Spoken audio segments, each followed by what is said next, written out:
کرو گے، اپنی زبان سے کسی کی غیبت نہیں کرو گے، اپنی زبان سے کسی کو تکلیف نہیں دو گے، اپنی زبان سے کسی کی برائی نہیں کرو گے، اس زبان کی گارنٹی دے دو، میں تمہیں جنت کی زبان رکھ دیتا ہوں۔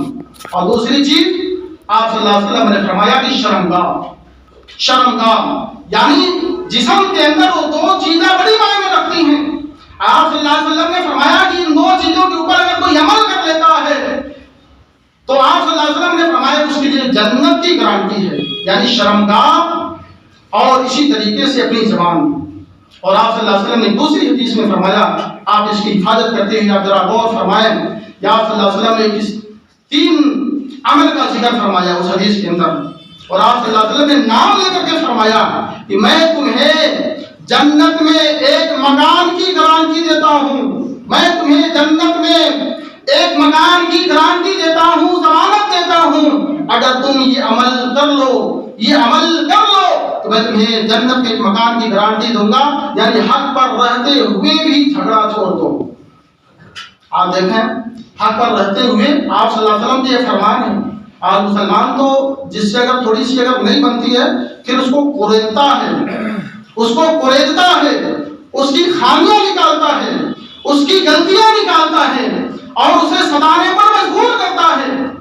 آپ صلی اللہ علیہ وسلم نے فرمایا کہ میں تمہیں جنت کی گارنٹی دیتا ہوں، ضمانت دیتا ہوں جنت میں ایک مکان کا، ایک گھر کا، کہ جو شخص حق پر رہتے ہوئے بھی جھگڑا چھوڑ دے۔ اور دوسری چیز آپ صلی اللہ علیہ وسلم نے فرمایا کہ میں اس شخص کے لیے جنت میں ایک مکان کی گارنٹی دیتا ہوں جس کا اخلاق بہتر ہو، جس کا اخلاق اچھا ہو۔ اسی طریقے سے آپ صلی اللہ علیہ وسلم نے تیسرا عمل جو فرمایا، میں تمہیں جنت کی گارنٹی دیتا ہوں ایک مکان کا، کہ جو شخص اپنی زبان کی حفاظت کر لے، اپنی زبان سے سچ بولے، اپنی زبان سے کسی کو تکلیف نہ دے، جھوٹ نہ بولے، اپنی زبان سے اپنے بھائی کی برائی نہ کرے، آپ صلی اللہ علیہ وسلم نے فرمایا کہ میں اس کے لیے جنت کی گارنٹی دیتا ہوں۔ محترم نوجوانوں، آج ضرورت ہے ہم اپنی اس زبان کی حفاظت کریں۔ آج ضرورت ہے، پردہ نشین میری ماں اور بہنوں سے بھی میں کہتا ہوں کہ اپنی زبان کی حفاظت کریں۔ اللہ کے نبی جناب محمد مصطفیٰ صلی اللہ علیہ وسلم نے فرمایا کہ اس زبان کو پکڑ کر کے صحابی رسول حضرت عبداللہ بن مسعود رضی اللہ عنہ کا عمل یہ تھا کہ اپنی زبان کو پکڑ کر کے کہتے تھے کہ اے زبان تو خاموش ہو جا، اس کو خاموش ہو جا، لمن خیر، اور اگر بات کرنا تو خیر کی بات کرنا، اچھی بات کرنا۔ یہ صحابی رسول کا عمل تھا، یہ صحابی کا عمل تھا کہ اپنی زبان سے کوئی ایسی بات نہ نکلے جو اپنے بھائی کو تکلیف پہنچے۔ آپ دیکھیں قرآن و حدیث کا مطالعہ جب آپ کریں، بے شمار فضیلتیں ہیں زبان کی، کہ ہم زبان کا پریوگ، زبان کا استعمال کس قدر ہم کرتے ہیں۔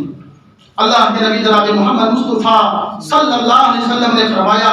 کہ اگر ہم اس زبان کی حفاظت کرتے ہوئے اگر ہم سچ بولتے ہیں تو آپ صلی اللہ علیہ وسلم نے فرمایا کہ علیکم بالصدق فإن الصدق یہدی الی البر وإن البر یہدی الی الجنہ۔ آپ صلی اللہ علیہ وسلم نے فرمایا کہ اگر کوئی شخص سچ بولتا ہے، علیکم بالصدق، تم سچ ہی بولا کرو، اگر کوئی شخص سچ بولتا ہے تو یہ سچ نیکی کی طرف رہنمائی کرتا ہے،